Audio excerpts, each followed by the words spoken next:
ಭಾಗ 4.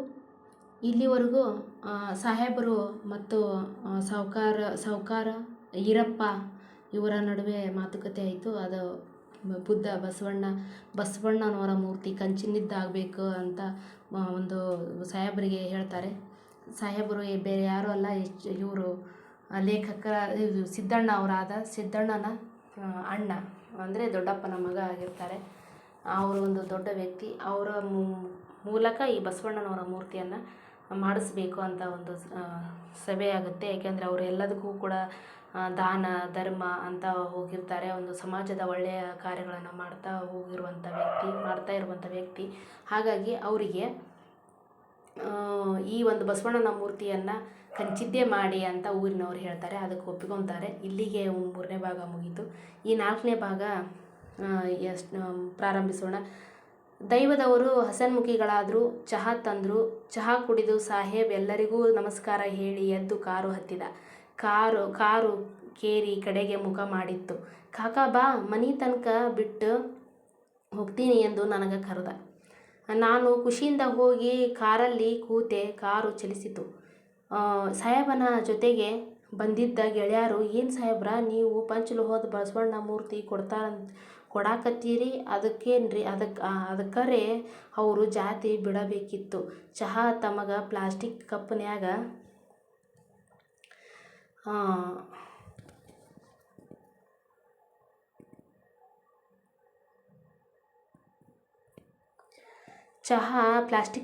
ಕೊಟ್ಟರು. ತಾವು ಮಾತ್ರ ಸ್ಟೀಲ್ ಗ್ಲಾಸ್ನ್ಯಾಗ ಕುಡಿದ್ರು ಎಂದು ಹಳಹಳಿಸಿದರು. ಇವತ್ತಿನ ಅವರ ನಮ್ಮ ಭೇಟಿ ಗಾಂಧಿ ಜೊತೆಗೆ ಬಾಬಾ ಸಾಹೇಬರು ಮಾಡಿದ ಸಂವಾದ ಇದ್ದಂಗೆ ಇತ್ತು. ತಾವು ಓದಿದ ಸಾಲಿ ಮುಂದಿನ ಸರ್ಕಲ್ನ್ಯಾಗ ಮೂರ್ತಿ ಕೂಡಿಸ್ಬೇಕು. ಎಲ್ಲರ ಜಾತಿ ಧರ್ಮದವರಿಗೆ ಕರೆದು ಕಾರ್ಯಕ್ರಮ ಧೂಮ್ ಧಾಮ್ ಮಾಡಬೇಕು ಅಂತ ಹೇಳಿದ್ರಿ. ಆದ್ರ ಯಾಕೋ ಅವರು ಗುಣ ಸರಿ ಕಾಣಿಸಲಿಲ್ಲ. ಅವರೇನು ನಾವು ನೀವು ಹೇಳ್ದಂಗೆ ಮಾಡಲಿಕ್ಕಿಲ್ಲ ಎಂದು ಈಶ್ವರ ಮಾತಾಡಿದರು. ಏನು ಮಾಡ್ತೀರಿ ಸರ್, ಜಾತಿ ಆಚರಣೆ ಮಾಡುದ್ರಾಗಟ್ಟ ಇಲ್ಲ, ರಕ್ತದಾಗೂ ಐತಿ. ಮಾಡುವುದೇನು? ಮಾತ ಕೊಟ್ಟೀನಿ, ಮಾತಿನಂಗ ನಡೆದ ತೋರಿಸಿದ್ರ ಮ್ಯಾಲಾದರೂ ಬದಲಾದಾರು ಎಂಬ ನಂಬಿಕೆ ಇದೆ ಎಂದು ಸಾಹೇಬ ಗೆಳೆಯರಿಗೆ ಸಮಾಧಾನ ಹೇಳಿದ ಎಂದು ರಾಯಣ್ಣ ನೆನಪಿಸಿಕೊಂಡು ಹಳಹಳಿಸ್ತಾನೆ.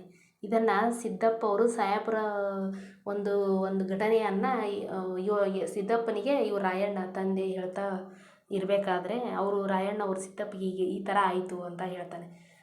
ಆಮೇಲೆ ಹಂಗಿದ್ರೆ ಯಾಕೆ ಕೊಡಬೇಕಪ್ಪ ಎಂದು ಸಿದ್ದಪ್ಪ ಸಿಟ್ಟು ಮಾಡಿದ. ಹಂಗಲ್ಲಪ್ಪ, ಆ ಕಾಲದಾಗ ಬಸವಣ್ಣ ಏನೆಲ್ಲ ಮಾಡ್ಯಾನಪ್ಪ. ಸಾಹೇಬ ಬಸವಣ್ಣ ಅನುಯಾಯಿ ಅಲ್ಲೇನ, ಹೀಗಾಗಿ ಸಾಹೇಬ ಪಂಚಲೋಹಿದ್ದು ಅವರಿಗೆ ಕೊಟ್ಟರು. ನಮಗೂ ಬಾಬಾ ಸಾಹೇಬರ ಮೂರ್ತಿ ಪಂಚಲೋಹದಲ್ಲಿ ಮಾಡಿಸಿ ಕೊಡಪ್ಪ ಎಂದು ಅವರ ಅಣ್ಣ ಲೀಡ್ರ್ ಕೇಳಿದ.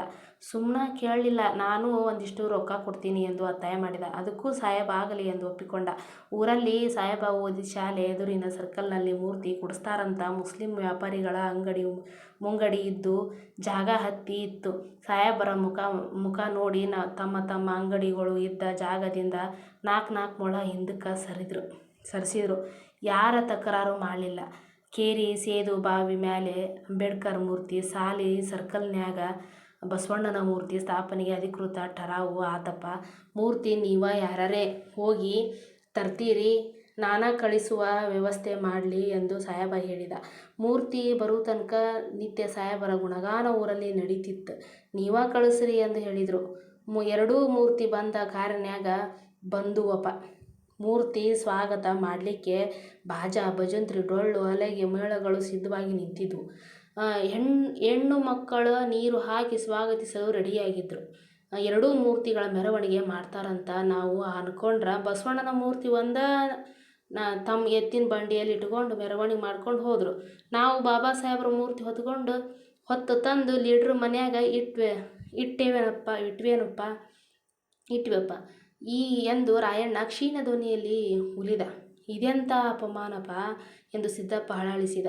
ಅವರೆಲ್ಲ ಎಷ್ಟು ದೊಡ್ಡವರಾರ ಅಂತ ಅವತ್ತ ಗೊತ್ತಾಯಿತು ಎಂದು ನೊಂದ್ಕೊಂಡು ರಾಯಣ್ಣ ನಡೆದದ್ದೆಲ್ಲ ಕತಿ ಮಾಡಿ ಹೇಳಿದ. ಬಸವಣ್ಣನ ಮೂರ್ತಿ ಪ್ರತಿಷ್ಠಾಪನೆ ಹೆಂಗೆ ಮಾಡಬೇಕು, ಯಾರ್ಯಾರನ್ನು ಕರಿಬೇಕು ಎಂದೆಲ್ಲ ಸಾಹೇಬ ಮೊದಲ ಹೇಳಿ ತಾಕೀತು ಮಾಡಿದ್ದ. ಅದು ಹಂಗೆ ನಡೀಲಿಲ್ಲ. ನಮ್ಮ ಜನಪ್ರತಿನಿಧಿಗೆ ಕರೀಲಿಲ್ಲ. ಕೇಸರಿ ಬಣ್ಣದ ಮತಾಂಧ ಪುಂಗ್ಲಿಗಳ ತರಹ ಇರುವ ಕಟ್ಟರ್ ಹಿಂದೂವಾದಿಗಳನ್ನು ಕರೆದ್ರು. ಅವರು ನಮ್ಮೂರಿಗೆ, ನಮ್ಮ ಕ್ಷೇತ್ರಕ್ಕೆ ಸಂಬಂಧ ಇರಲಿಲ್ಲ. ಸಾಹೇಬ ಆಗ ಡೆಲ್ಲಿಗೆ ತುರ್ತು ಕೆಲಸಕ್ಕೆ ಹೋಗಿದ್ದ. ಊರೆಲ್ಲ ಕೇಸರಿಮಯವಾಯಿತು. ಸಾಧು ಸಂತರು ಬಂದು 3 ದಿವಸಗಳ ಕಾಲ ಬಸವಣ್ಣ ಹೇಳಿದ್ದು ಚರ್ಚಿಸಲಿಲ್ಲ. ಮಠದ ಜಾತ್ರೆ ನಡೆದಂಗೆ ನಡೀತು. ಕೇಸರಿ ಶಾಲಿನವ ಬರ್ತಾನ, ಊರಾಗ ಏನೂ ಗದ್ದಲ ಆಗದಿದ್ರೆ ಸಾಕು ಎಂದು ಸಾಹೇಬ ಮೇಲಿಂದ ಮೇಲೆ ಫೋನ್ ಮಾಡಿ ಕೇಳ್ತಿದ್ದ. ಅವರು ಮಾಡಿದ್ರೆ ಮಾಡಿಕೊಳ್ಳಲಿ ಎಂದು ಸಾಹೇಬ ನಮಗೆ ಸಮಾಧಾನ ಹೇಳಿದ. ಮೂರ್ತಿ ಯಾರು ಕೊಟ್ಟಾರ ಅವರ ಹೆಸರಿಲ್ಲ, ಅವರಪ್ಪನ ಹೆಸರಿಲ್ಲ. ಕಡೀಕ ಅವರವ್ವ ಊರಿಗೆ ಹಿರ್ಯಾಳತಿ ಅಕ್ಕಿನರೇ ಕರೆದು ಒಂದು ಹೂವಿನ ಹಾರ ಹಾಕಿ ಸನ್ಮಾನ ಮಾಡಿದ್ರೆ ನಡೀತಿತ್ತು. ಅದನ್ನೂ ಮಾಡಲಿಲ್ಲ ಎಂದು ರಾಯಣ್ಣ ಹೇಳ್ತಿದ್ದ. ಬಿಡು ದೊಡ್ಡಪ್ಪ, ಅವ್ರದ್ದೇನು ಹೇಳ್ತಿ, ಕಲ್ಲ ಕಟ್ಟದವರು ಬಲ್ಲಿ ಕರಣ ಇರಂಗಿಲ್ಲ ಅಂತಾರಲ್ಲ, ಅದು ಹಂಗೆ ಆತು. ಇವರು ಅಣ್ಣ ಮೂರ್ತಿ ಕೊಡಬಾರ್ದಾಗಿತ್ತು ಎಂದು ಶರಣ ಸಿಟ್ಟು ಮಾಡಿಕೊಂಡ. ಅಪ್ಪ ಶರಣ ಹೇಳಾದು ಸರಿ ಐತಿ ಎಂದು ಹೇಳಿ ಸಿದ್ದಪ್ಪ ಅಪ್ಪನ ಮಡಿಲಲ್ಲಿ ಅಡ್ಡಾದ. ಹಿಂಗಾಕಾತು ಎಂದು ಯಾರೇ ಕೇಳಿದರೂ ಸಾಹೇಬ ವ್ಯಂಗ್ಯವಾಗಿ ನಕ್ಕು ಬಿಡ್ತಿದ್ದ. ಯಾಕಂದ್ರೆ ಅವರು ತುಂಬಿದ ಕೊಡ ನೋಡಪ್ಪ ಎಂದು ರಾಯಣ್ಣ ಸುಮ್ಮನಾದ. ಸಾಹೇಬಗ ಹಿಂಗಾತಲ್ಲ ಎಂದು ನಮಗೆಲ್ಲ ನೋವಾತು. ಬಾಬಾ ಸಾಹೇಬರ ಮೂರ್ತಿ ಅನಾವರಣ ಕಾರ್ಯಕ್ರಮ ಮಾಡಬೇಕಲ್ಲ. ಸಾಹೇಬರು ಯಾವಾಗ ಇರ್ತಾರ ಅವರ ಡೇಟ್ ತಗೊಂಡು ನಮ್ಮ ಜನಪ್ರತಿನಿಧಿಗೆ ಕರೆದು ಮಾಡಿದೆವು. ಹೆಚ್ಚು ಕಮ್ಮಿ ಇಡೀ ಊರಿನವರು, ಸುತ್ತ ಹಳ್ಳಿಯವರೆಲ್ಲ ಬಂದಿದ್ದರು. ಸಾಹೇಬ್ ನಮ್ಮ ಕಾರ್ಯಕ್ರಮದ ಮದುಮಗ ಕಂಡಂಗೆ ಕಾಣ್ತಿದ್ದ. ಸಾಹೇಬ್ ಮಾತಾಡಿದ್ರೆ ಎಲ್ಲರ ಕಣ್ಣು ತುಂಬಿ ಬಂದಿದ್ವು. ಬಸವನ ಮೂರ್ತಿ ತಗೊಂಡವರು ಯಾರೂ ಬಂದಿರಲಿಲ್ಲ. ಕಾರ್ಯಕ್ರಮ ಮುಗಿತ ಖರೆ ಯಾರೂ ಹೊರಗ ಸುಳಿಲಿಲ್ಲ. ಯಾರಿಗಾಗಿ ಹಾದಿ ನೋಡ್ತಿ, ಅವ್ರ್ಯಾರು ಬರಂಗಿಲ್ಲ ಮಗ ಎಂದು ಅಂಬವ್ವಕ್ಕ ಹೇಳಿ ಸಾಹೇಬಗ ಸಮಾಧಾನ ಮಾಡಿದಳು. ಸಾಹೇಬ್ ಮಾತಾಡಿದ್ದು ಪೇಪರ್ ತುಂಬ ಜಾಹೀರಾತು ಆಯ್ತಪ್ಪ. ಇಟ್ಟ ಇವರೆಲ್ಲ ಅಪಮಾನ ಮಾಡಿದ್ರು. ಸಾಹೇಬ್ ಚಕಾರೆತ್ತಲಿಲ್ಲ. ಮೊನ್ನೆ ಅವರಪ್ಪನ ಹೆಸರಿನ ಮ್ಯಾಲೆ ಕ್ರಿಕೆಟ್ ಟೂರ್ನಮೆಂಟ್ ಮಾಡಿದ್ರು. ಸಾಹೇಬ ಬಂದಿದ್ದ. ಹೊರಗಿಂದ ಬಂದು ಹಂಗೆ ಹೊರಗಿನಿಂದ ಹೋದ. ಏನು ಮಾಡ್ತಿ ಮಗ, ಈ ದೇಶ ಬದಲಾಗಲ್ಲ. ನಾವು ಬದಲಾಗಬೇಕು, ಧರ್ಮ ಬಿಡಬೇಕು. ನನಗೆ ಈಗ ನೀ ಅಮೇರಿಕಕ್ಕೆ ಹೋಗಿದ್ದ ಸರಿ ಅನ್ನಿಸ್ತದ. ಆಗ ನೀ ಹೋದಾಗ ತುಂಬ ಬೇಜಾರಾಗಿತ್ತು. ಸಾಹೇಬಗ ಊರವರು ಮಾಡಿದ ಅಪಮಾನ ನೋಡಿದ ಮೇಲೆ ನನ್ನ ಮಗನ ತೀರ್ಮಾನಕ್ಕೆ ಸರಿ ಅನ್ನಿಸ್ತದ ನೋಡಪ್ಪ ಎಂದು ಹೇಳಿ ರಾಯಣ್ಣ ಸುಮ್ಮನಾದ. ಎಷ್ಟು ಜನರತ ಊರು ಬಿಟ್ಟು ಹೋಗುದಪ್ಪ, ಎಲ್ಲರಿಗೂ ಸಾಧ್ಯವಿಲ್ಲ ಎಂದು ಸಿದ್ದಪ್ಪ ತಂದೆಯ ಮುಖ ನೋಡಿದ. ಇಲ್ಲಂದ್ರ ಮಗ ಬಾಬಾ ಸಾಹೇಬರು ಹೇಳಿದಂಗೆ ಅವರ ದಾರಿ ಹಿಡಿಬೇಕು. ಅದಿಲ್ಲದ ಬಾಗಿಲ್ಲ. ನಿನಗೆ ಗೊತ್ತಿಲ್ಲ, ಇನ್ನಾರು ಕೆರಿ ಬಾವಿ ಮುಟ್ಟಂಗಿಲ್ಲ, ಇಲ್ಲಿ ಗುಡಿ ಪ್ರವೇಶ ಮಾಡುವಂಗಿಲ್ಲ. ಯಾವಾಗಪ್ಪ ಇದು ಬದಲಾಗೋದು ಎಂದು ರಾಯಣ್ಣ ಖೇದ ವ್ಯಕ್ತಪಡಿಸಿದ.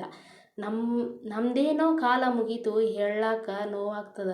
ನಮ್ಮ ಹೆಣ್ಮಕ್ಳ ತ್ರಾಸ ನೋಡೋರಿಲ್ಲ, ಕೂಲಿ ಮಾಡೋರ ಗೋಳ ಕೇಳೋರ್ಯಾರು ಮಗ ಎಂದು ರಾಯಣ್ಣ ಚಡಪಡಿಸಿದ. ನೀನ ಹೇಳ್ದೆಲ್ಲಪ್ಪ, ಓದಬೇಕು, ಧರ್ಮ ತ್ಯಜಿಸಬೇಕು ಎಂದು ಸಿದ್ದಪ್ಪ ಅಪ್ಪನ ಮುಖ ನೋಡಿದ. ನೋಡು, ನೀನು ಧರ್ಮ ಬಿಟ್ಟು, ಅದಕ್ಕೆ ನೀನು ನಿನ್ನ ಹೆಂಡತಿ ಮಕ್ಕಳು ಸುಖವಾಗಿದ್ದೀರಿ. ಅದಕ್ಕೆ ನಮ್ಮನ್ನು ಸರ್ಕಂಡ್ರ ಧರ್ಮಕ್ಕೆ ಹೋಗ್ಬೇಕಪ್ಪ. ನಮಗೆ ಸರಿ ಕಂಡು ಧರ್ಮಕ್ಕೆ ಹೋಗಬೇಕು. ಬಾಬಾ ಸಾಹೇಬರು ಸುಮ್ಮನೆ ಹೇಳಿಲ್ಲ. ಶೋಷಣೆಯಿಂದ ಮುಕ್ತರಾಗಬೇಕಂದ್ರೆ ಸರಿ ಕಂಡ ಧರ್ಮಕ್ಕೆ ಹೋಗ್ರಿ ಅಂದಾರಿಲ್ಲ. ಹಂಗೆ ಬುದ್ಧನ ಹಾದಿ ತುಳಿದು ಮಾರ್ಗ ತೋರಿದಾಗ ಓದಿ ಬರೆದ್ರೆ ಮಾತ್ರ ಇದೆಲ್ಲ ಸಾಧ್ಯ ಮಗ ಎಂದು ರಾಯಣ್ಣ ಮಗಗ ತಲೆ ಮ್ಯಾಗ ಕೈಯಾಡಿಸಿದ. ಇಲ್ಲಿ ಹೆಸರಿನಿಂದ ಅಪಮಾನ, ಧರ್ಮದಿಂದ ಅಪಮಾನ. ಅದಕ್ಕಪ್ಪ ನನ್ನ ಹೆಸರು ಸಿದ್ದಪ್ಪ ಅಲ್ಲ, ಸಿದ್ಧಾರ್ಥ. ನಿನಗೆ ಮಾತ್ರ ನಾನು ಸಿದ್ದಪ್ಪ, ಬೇರೆಯವರಿಗೆ ಸಿದ್ಧಾರ್ಥ ಎಂದು ಅಭಿಮಾನದಿಂದ ಅಪ್ಪನಿಗೆ ಹೇಳಿದ, ಹೇ ಮಗ, ನೀ ನನಗೂ ಸಿದ್ಧಾರ್ಥನ ಅನತಿರಬೇಕಾದರೆ ಚಂದ್ರ ಮೇಲೆ ಬಂದದ್ದನ್ನು ನೋಡುತ್ತಾ ಕಳಿಸಿ ಚುಕ್ಕೆ ಚಂದ್ರಮನ ನಾಡಿನಲ್ಲಿ ನನ್ನಾಕೆ ಇರಬಹುದಲ್ಲ ಎಂದು ಆಕಾಶ ಚುಕ್ಕಿಗಳನ್ನು ದಿಟ್ಟಿಸಿ ಎಣಿಸಲು ಯತ್ನಿಸಿದ. ಮಹಾರ್ ಎನ್ನಿನ ನಾಯಕನ ಹೆಸರು ಸಿದ್ಧನಾಕ. ಆ ಮಹಾಧೀರನ ಹೆಸರು ಮಗನಿಗಿಟ್ಟಿದ್ದೇನೆಂದು ಚಿಂತಿಸುತ್ತಾ ಹಾಗೆಯೇ ಆಕಾಶ ನೋಡುತ್ತಿರಬೇಕಾದರೆ ಗಳಿಗೊತ್ತು ಕಳೆಗಿತು. ಸಿದ್ಧಾರ್ಥ ಎಂದು ರಾಯಣ್ಣ ಮಗನಿಗೆ ಕರೆದ. ಸಿದ್ಧಾರ್ಥನಿಗೆ ಆಗ ತಾನೇ ನಿದ್ದೆ ಹತ್ತಿತ್ತು. ಮಗ ಬಹಳ ದಿವಸದ ಮ್ಯಾಲೆ ಬಂದಾನ, ಮಡಿಲಲ್ಲಿ ಮಲಗ್ಯಾನ, ಮಲಗಲಿ ಎಂದು ರಾಯಣ್ಣ ಗೂಡಿಗೆ ಬೆನ್ನು ಆವರಿಸಿದ. ಬೆಳಗಿನ 5 ಗಂಟೆಗೆ ಅಲಾರಾಮ ಬಾರಿಸಿತು. ತಂದೆ ಮಗ ಎದ್ದರು. ಅಣ್ಣ ಸಾಹೇಬನ ಕತೆ ನೋಡಲು ತಂದೆ ಮಗ ಸೇರಿ ಹೋಗಿ ದೂರದಿಂದ ಬಸವಣ್ಣನ ಮೂರ್ತಿ ನೋಡಿದರು. ಕೇಸರಿ ಬಣ್ಣದಲ್ಲಿ ಮಿಂದೆದ್ದ ಬಸವಣ್ಣ ಮೂರ್ತಿ ಸಿದ್ಧಾರ್ಥನಿಗೆ ಸರಿ ಕಾಣಲಿಲ್ಲ. ಸಿದ್ಧಾರ್ಥನಿಗೆ ಇವ ನಮ್ಮವ ಎಂದು ಕರೆದ ಭಾವ ಮೂರ್ತಿಯಲ್ಲಿ ಹೊಳೆಯಲಿಲ್ಲ. ಸಿದ್ಧಾರ್ಥನ ಮನಸ್ಸಿಗೆ ಕಸಿವಿಸಿ ಅನ್ನಿಸಿತು. ಸರ್ಕಲ್ಲಿನ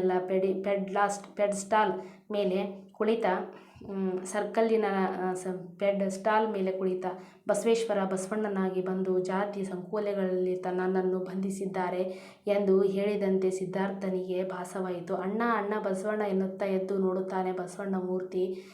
ಬಸವನ ಮೂರ್ತಿಯೂ ಇಲ್ಲ, ಸರ್ಕಲ್ಲೂ ಇಲ್ಲ. ಅಪ್ಪನ ತೊಡೆ ಮೇಲೆ ಮಲಗಿದ್ದು ನೋಡಿ ರಾತ್ರಿಯೆಲ್ಲ ನಾನು ಹೀಗೇ ಮಲಗಿದ್ದೇನಾ ಎಂದು ಎದ್ದು ನೋಡಿದರೆ ಅಪ್ಪ ನಿದ್ರೆಗೆ ಜಾರಿದ್ದ. ಅಪ್ಪ ರಾತ್ರಿಯೆಲ್ಲ ಇಲ್ಲೇ ಮಲಗಿದ್ನಾ ಎಂದು ಸಿದ್ಧಾರ್ಥ ಅಪ್ಪನನ್ನು ಎಬ್ಬಿಸಿ ಕೇಳಿದ. ಹೌದಪ್ಪ, ಅಷ್ಟು ದೂರದಿಂದ ಬಂದಿದ್ದೀಯ, ಮಲಗಲಿ ಎಂದು ಎಬ್ಬಿಸಲಿಲ್ಲ. ಮಲಗಿದಾಗ ಏನೋ ಬಡಬಡಿಸ್ತಾ ಇದ್ದೆ, ಏನದು ಎಂದು ಮಗನಿಗೆ ಕೇಳಿದ. ಅದೇಪ್ಪ, ಬಸವಣ್ಣನ ಮೂರ್ತಿ ನೋಡಲು ಸರ್ಕಲ್ಲಿಗೆ ಹೋದಂಗಾಗಿತ್ತು. ಬಸವಣ್ಣ ನನ್ನನ್ನು ಬಣ್ಣದಲ್ಲಿ ಬಂಧಿಸಿದ್ದಾರೆ ಅಂತಿದ್ದ. ಹೌದಪ್ಪ ಎಂದು ಅಪ್ಪನಿಗೆ ಕೇಳಿದ. ರಾಯಣ್ಣ ತಲೆ ಹಾಕಿ ಸಮ್ಮತಿಸಿದ. ಪೂರ್ವ ನಿರ್ಧಾರದಂತೆ ಮೊಮ್ಮಕ್ಕಳು, ಸೊಸಿ, ನಕ್ಷತ್ರ, ಸಿದ್ಧಾರ್ಥ ಎಲ್ಲರೂ ಬಾಬಾ ಸಾಹೇಬರ ಮೂರ್ತಿಗೆ ವಂದಿಸಲು ನಡೆದರು. ಎಲ್ಲರೂ ರಸ್ತೆಗೆ ಇಳಿದುದೆಂತೆ ರಾಯಣ್ಣನ ಮಗ, ಸೊಸೆ, ಮೊಮ್ಮಕ್ಕಳನ್ನು ತದೇಕ ಚಿತ್ತದಿಂದ ನೆರೆದವರೆಲ್ಲ ನೋಡುತ್ತಿದ್ದರು. ಬಾಬಾ ಸಾಹೇಬರಿಗೆ ಗೌರವದಿಂದ ನಮಸ್ಕರಿಸಿದರು. ಅಪ್ಪ, ಬಸವಣ್ಣನಿಗೆ ರಾತ್ರಿ ಕನಸಿನಲ್ಲಿ ನೋಡಿರುವೆ, ಅಲ್ಲಿಯೂ ಹೋಗಿ ಬರೋಣ ಎಂದು ಸಿದ್ಧಾರ್ಥ ಕೇಳಿದ. ನೋಡು ಮಗ, ದೂರದಿಂದಲೇ ನೋಡಬೇಕು. ಯಾಕಪ್ಪ ಅಂತ ಕೇಳ್ತಾನೆ ಸಿದ್ಧಾರ್ಥ. ಎಲ್ಲ ಜಾತಿ ಮಹಿಮೆ ಕಣಪ್ಪ. ಆಗಲಿ ನಡಿಯಪ್ಪ ಎಂದು ಕಾರಿನಲ್ಲಿ ಬಸವನ ಮೂರ್ತಿ ಇರುವ ಶಾಲೆಯ ಸರ್ಕಲ್ಲಿಗೆ ಹೊರಟರು. ಕಾರಿನಿಂದ ಇಳಿಯುತ್ತಿದ್ದಂತೆ, ಏನು ರಾಯಣ್ಣ, 60 ಮೇಲೆ ಅಜ್ಜಿ ಮೈ ನೆರೆದಂಗಾಯಿತು ನಿನ್ನ ಬಾಳ್ವೆ. ಏನು ನಿನ್ನ ಮಗ ಹೆಸರು ಎಂದು ಸಾಹುಕಾರ ದರ್ಪಿನಿಂದ ಕೇಳಿದ. ಸಿದ್ಧಾರ್ಥ. ಯಾರೋ ಸಿದ್ಯ ಅಂತಿದ್ರು ಎಂದು ಈರಪ್ಪ ಸಾಹುಕಾರ ಅಪಮಾನ ಆಗುವಂಗ ಮಾತಾಡಿದ. ಅಲ್ಲೇ ಇದ್ದ ಮುತ್ತುಲಾಲ್ ಅಣ್ಣವ್ರಿಗೆ ಇದು ಸರಿ ಕಾಣಲ್ಲ. ಈರಪ್ಪ ಸಾಹುಕಾರ, ಸ್ವಲ್ಪರ ಬುದ್ಧಿ ಅದಿಲ್ಲ ನಿಮಗ? ಅವರಪ್ಪರ ಸಿದ್ಧಾರ್ಥ ಅಂತ ಹೇಳಾಕತ್ತಾನ. ನೀವು ಏನ್ರಿ, ನಿಮಗೆ ಸ್ವಲ್ಪರ ಗಂಧ ಗಾಳಿ ಕಾಣಿಸ್ತದ? ಓದಿ ದೂರದ ದೇಶದಿಂದ ನಮ್ಮೂರು ಕೇರಿ ಅಂತ ಅಭಿಮಾನದಿಂದ ಬಂದಾರ. ಅವರಿಗೂ ಮಾನ ಮರ್ಯಾದೆ ಇರಲ್ಲೇನು? ನಿಮ್ಮ ಜನ್ಮದಾಗ ಬಸವಣ್ಣನ ಮೂರ್ತಿ ಕೊಡ್ಸಾಲ್ದು ಆಗ್ತಿರ್ಲಿಲ್ಲ. ಅದ ಅವ್ರ ಕುಟುಂಬದವರ ಕೊಟ್ಟಾರ. ಅದೂ ಕಬೂರಿಲ್ಲ. ಏನ್ರಿ, ಕೇಳಬೇಡ, ಕಳಬೇಡ, ಕೊಳಬೇಡ, ಉಸಿಯ ನುಡಿಯಲು ಬೇಡ, ಇದಿರು ಅಳಿಯಲು ಬೇಡ, ತನ್ನ ಬಣ್ಣಿಸಬೇಡ ಎಂದು ಬಸವಣ್ಣ ಹೇಳ್ಯಾನಂತ ನೀವು ದೊಡ್ಡ ಸಭಾದಾಗ ಸಾರಿ ಹೇಳ್ತೀರಿ ಎನ್ನುತ್ತಿದ್ದಂತೆ ನೆರೆದವರ ಎದುರಿಗೆ ಸಾಹುಕಾರಾಗ ಅಪಮಾನ ಆದಂಗಾತು. ಸಿದ್ಧಾರ್ಥ ಸಾಹೇಬರ ಊರ ಪರವಾಗಿ ನಾನಾ ಕ್ಷಮಾ ಕೇಳ್ತೀನ್ರಿ ಎಂದು ಮುತ್ತುಲಾಲ್ ಹೇಳಿದ. ಇಲ್ರಿ ಬಿಡ್ರಿ ದಾದಾ ಎಂದು ರಾಯಣ್ಣ ನಮ್ರವಾಗಿ ಮಾತಾಡಿ ಅಲ್ಲಿಂದ ನಿರ್ಗಮಿಸಿದರು. ಏನ್ರಿ ಮುತ್ತುಲಾಲ್, ಆ ಜಾತಿಯವರ ಪರವಾಗಿ ಮಾತಾಡಕತ್ತೀರಿ? ಇದು ಯಾವಾಗ ಕಲ್ತೀರಿ ಎಂದು ಈರಪ್ಪ ಸಾಹುಕಾರ ಸಲಿಗೆಯಿಂದ ಕೇಳಿದ. ನೀವು 4 ಕಲ್ತವ್ರದೀರಿ, 4 ಮಂದ್ಯಾಗ ಕುಂಡ್ರತೀರಿ. ಅವರಂಥ ಸುಶಿಕ್ಷಿತ ಕುಟುಂಬ ನಮ್ಮೂರಿಂದು ಅನ್ನೋದ ಒಂದು ಭಾಗ್ಯ ಸಾಹುಕಾರ. ಚಲ್ಲಾದಾಗ ಹುಡುಕಾಡದಂತ ಜಿಲ್ಲೆದಾಗ ಹುಡುಕಾಡಿದ್ರ ಇಟ್ಟ ಓದಿದವರು ಜಿಲ್ಲೆದಾಗನ ಹುಡುಕಾಡಿದ್ರ ಇಷ್ಟು ಹೊಡೆದರು ಸಿಗ್ತಾರೆ. ಇಷ್ಟು ಓದಿದವರು ಸಿಗ್ತಾರೇನ್ರಿ? ನೀವ ಹೇಳ್ರಿ ಎಂದು ಮುತ್ತುಲಾಲ್ ಸಲಿಗೆಯಿಂದ ಗದರಿಸಿದ್ರು. ಅಷ್ಟು ಅವರಿಗೆ ಸ್ವಾಭಿಮಾನ ಇದ್ರ ಸುಮ್ಮನೆ ಯಾಕೆ ಹೋದ್ರು? ನೋಡು ಸಾವುಕಾರ, ಇವರಲ್ಲಿ ಸ್ವಾಭಿಮಾನ ಇಲ್ಲಂತಲ್ಲ, ನಿನ್ನಂಗೆ ದುರಭಿಮಾನ ಇಲ್ಲ. ನಿನ್ನ ಕೂಡ ಜಗಳಾಡಿದ್ರ, ಪೊಲೀಸ್ ಕಚೇರಿ ಅಂತ ಓಡಾಡಿದ್ರ ಲಾಭ ಏನು ಎಂದು ಮುತ್ತುಲಾಲ್ ಕೇಳಿದ. ಸುಮ್ಮನಿರದ ಸಾವುಕಾರ ಮತ್ತು ಅವರ ಲೀಡ್ರು ಇಲ್ಲೇ ನಿಂತಾನ. ನಾ ಏನಂದ್ರೂ ಏನೂ ಕೇಳಲಿಲ್ಲ ಎಂದು ಕುಹಕದಿಂದ ಮಾತಾಡಿದ. ನೋಡಪ್ಪ ಸಾವುಕಾರ, ಲೀಡರು ಚುನಾವಣೆಗೆ ನಿಂತಾನ. ನಿನ್ನ ಮತ ಅವನಿಗೆ ಬೇಕಲ್ಲ, ಹೌದಲ್ಲೋ ಅನಿಸುತ್ತಾ ಮುತ್ತುಲಾಲ್?